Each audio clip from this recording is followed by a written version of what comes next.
January 2018. 40-year-old Matt Hudson lie in a Pasadena, California hospital close to death.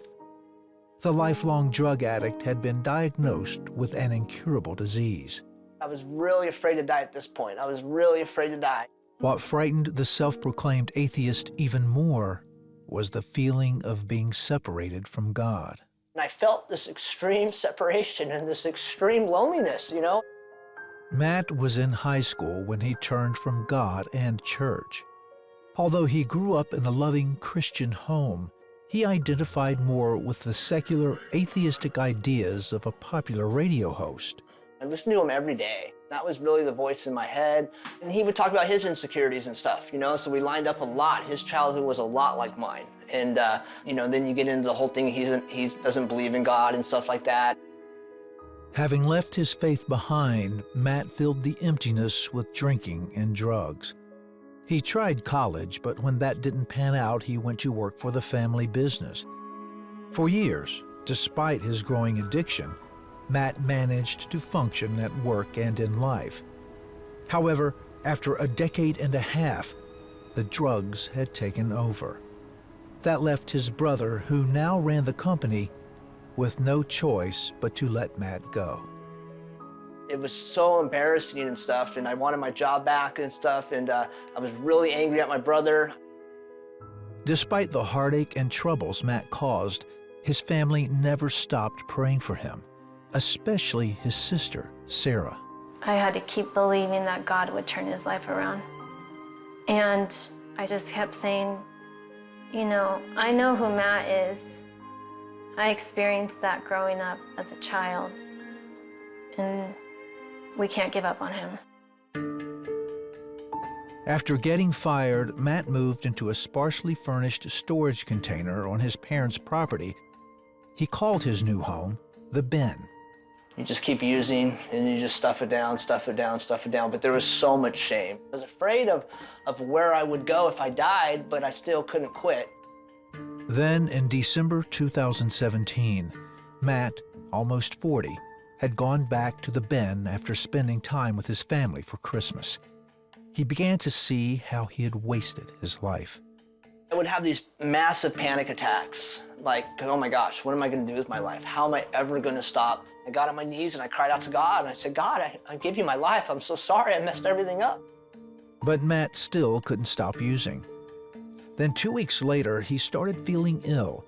He developed a rash on his arms and legs, and breathing became difficult. He went to the ER and was admitted to the hospital, where he continued to decline. Doctors couldn't figure out what was wrong.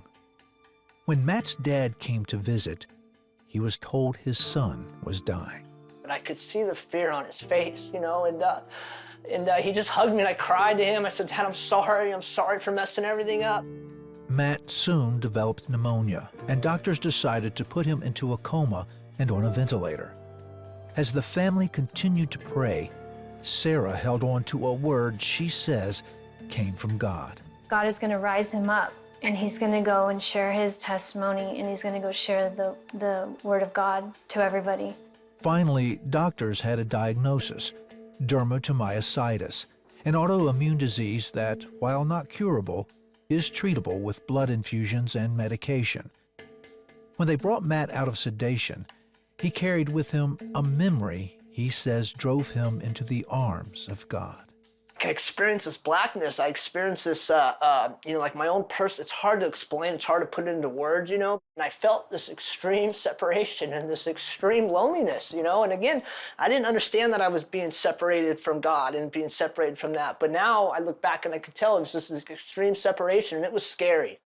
After 2 months in the hospital, Matt was released and moved in with his brother's family. Now rebuilding his life, got off drugs, found forgiveness with his family, and began discovering God's love for him. I spent, you know, 6 months crying, just these big soul-healing tears, crying and everything, and because I just realized how much the Father loved me. I realized that even in all my addictions and all that time, he was with me the whole time. Then 4 years later, in June of 2022, Matt says God answered their prayers again. Still on medication and receiving infusions, He went to his doctor for a recurring appointment and blood work. Wow, I go, what, doctor? He goes, all your levels are normal. I said, whoa, and he said, wow, this never happens. And I said, doctor, is this a miracle? And he said, this never happens. And he said, you're doing construction? I said, yeah, I'm working 2-3 days a week and stuff. And he just couldn't believe it. And he took me off my infusions there, started to wean me off the medication. And he was right, I wasn't like I was before. I'm actually better than I was before. Today, Matt is still in good health. He's also attending Bible school at Bethel in Redding, California, preparing for the ministry, just as Sarah predicted. You know, when God does these things in your life, in my life, it was so amazing. But to be used to pour into other people and see the, you know, like the Jesus light bulb go off in people, that see them, I can see when they start to receive the Father's love, and He starts to pull that out of them. And I really have hope. I know what it's like to have God change your mind about everything, you know?